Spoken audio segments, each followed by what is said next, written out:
आखिर America Israel के लिए जंग क्यों लड़ रहा है? रूस, चीन और शुमाली कोरिया वाकई कितने दूर हैं इस जंग से? नाज़रीन, मशरिक़ वुस्ता में जारी जंग अब सिर्फ ईरान और इसराइल की लड़ाई नहीं रही।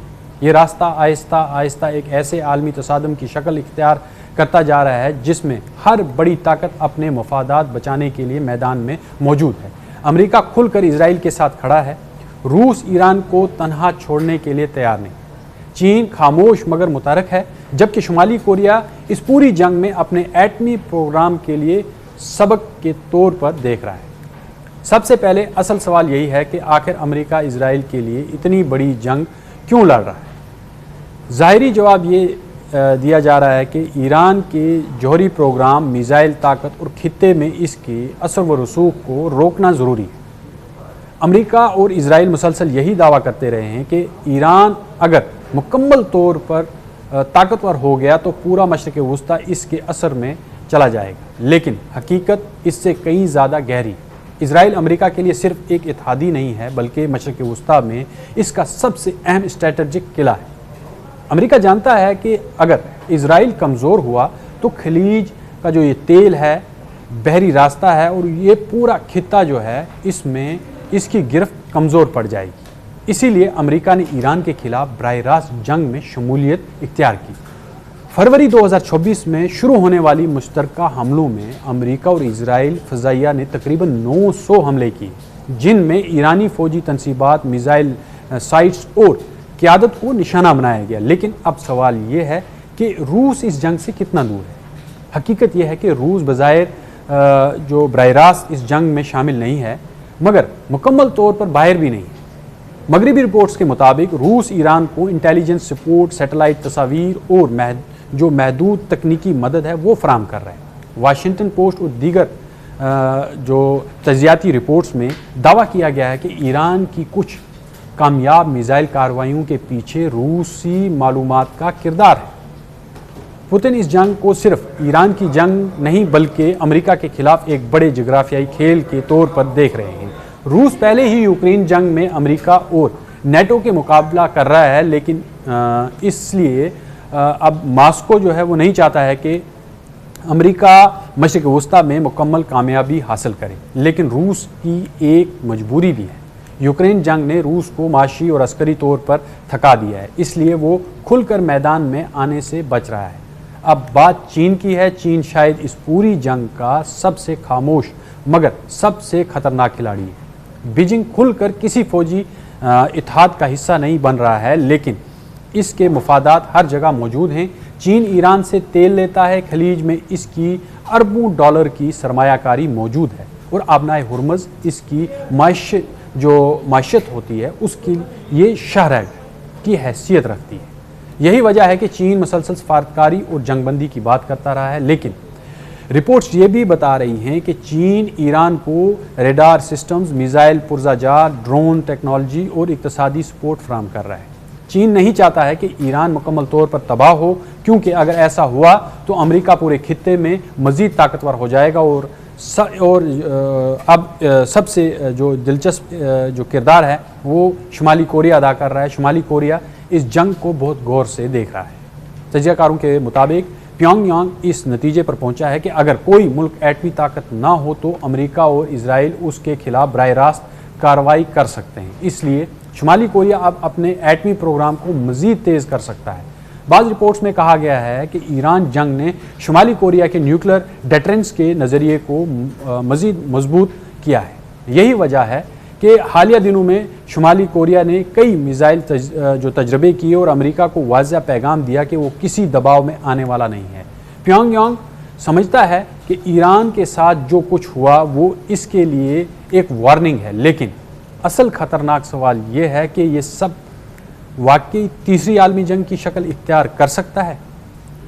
मेरा मानना यह है कि दुनिया अभी मुकम्मल आलमी जंग में दाखिल नहीं हुई है, लेकिन आलमी ताकतें आहिस्ता आहिस्ता मुख्तलिफ महाजों पर एक दूसरे के खिलाफ सफ बंदी कर रही हैं। अमेरिका और इसराइल एक तरफ हैं, जबकि रूस, चीन और शुमाली कोरिया खुलकर न सही मगर इस जंग के नताइज पर असर अंदाज होने की पूरी कोशिश कर रहे हैं। और शायद सबसे ख़तरनाक बात यह है कि अब मुज़ाकरात भी اعتماد جو ہے جو مذاکرات جو پر جو اعتماد تھا وہ آہستہ آہستہ سب کا سارا ختم ہو رہا ہے۔ جنگ کے دوران بھی مذاکرات ہوئے، جنگ بندی کی باتیں ہوئیں، لیکن ہر فریق ایک دوسرے پر الزام لگا رہا ہے کہ وہ صرف وقت حاصل کر رہا ہے۔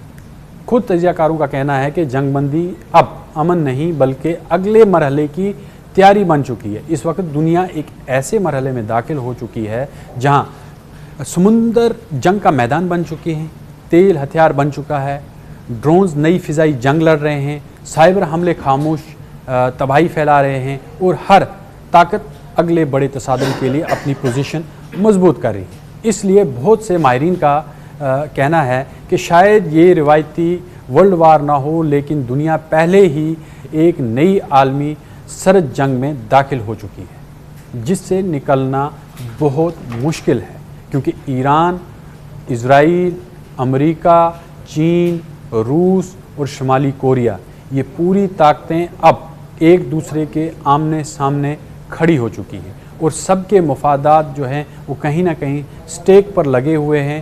روس بظاہر جنگ میں نہیں ہے، چین بظاہر جنگ میں دکھائی نہیں دے رہا ہے، لیکن پس پردہ وہ ایران کی پوری مدد کر رہے ہیں، جس طرح سے یوکرین کی مدد امریکہ اور یورپ نے کی، اور وہ روس کے ساتھ جنگ لڑنے میں کامیاب ہوا۔ لیکن روس جو ہے وہ اس جنگ کو اور سلو کرنا چاہ رہا تھا، لیکن اس سلونیس کی وجہ سے اس کی معیشت پر کافی دباؤ پڑا، جس کی وجہ سے روس کے جو سپاہی تھے، روس کی فوج تھی، وہ تھک چکی ہے اب اس یوکرین جنگ میں۔ لیکن روس نے جو کامیابی حاصل کرنی تھی اس جنگ سے، وہ اس نے وہاں سے حاصل کر لی ہے۔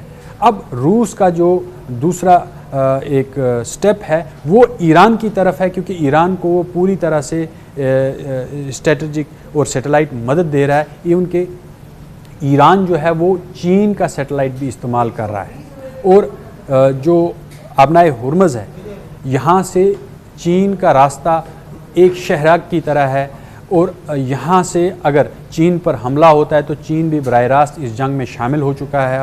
اب دیکھنا یہ ہے کہ یہ جو دلدل ہے، اس دلدل میں کتنے جو ملک ہیں وہ پھنستے نظر آ رہے ہیں، اور دوسری طرف اب یہ دیکھنا ہوگا کہ جو گلف کنٹریز ہیں وہ کس طرف کھڑی ہوتی ہیں، کیا وہ امریکہ کی طرف کھڑی ہوتی ہیں یا پھر وہ ایران کے ساتھ کھڑی ہوتی ہیں، کیونکہ سعودی عرب، اگر ہم عمان کی بات کریں، اگر ہم بحرین کی بات کریں، کویت کی بات کریں، قطر کی بات کریں، جارڈن کی بات کریں، اب ہم سیریا کی بات کریں، لبنان کی بات کریں، یہ پورا خطہ اس وقت جو ہے وہ ایران کے میزائلوں کی رینج کے اندر ہے، اور گلف کنٹریز کبھی بھی متحدہ عرب امارات کبھی نہیں چاہے گا کہ وہ ڈائریکٹ جنگ میں شامل ہو، کیونکہ ایران نے وہاں پر پہلے ہی بہت تباہی مچائی ہے، کیونکہ ان کا اصل موقف یہ ہے کہ وہ امریکہ کو اپنے جتنے بھی ہوائی اڈے ہیں وہاں پر بیسز نہ دیں، ان کو اپنی زمین جو ہے وہ استعمال نہ کرنے دیں کسی ملک کے خلاف۔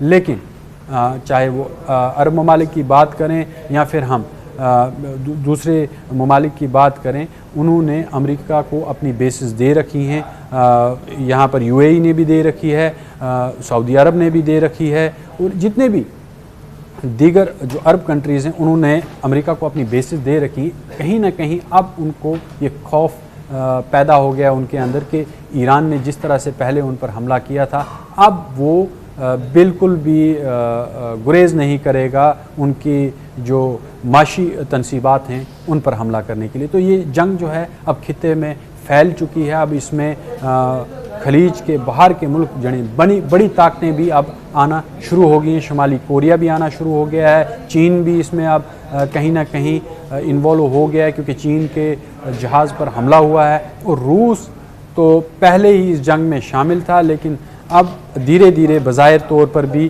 یہ جو طاقتیں ہیں یہ ایک دوسرے کے سامنے کھڑی ہو چکی ہیں۔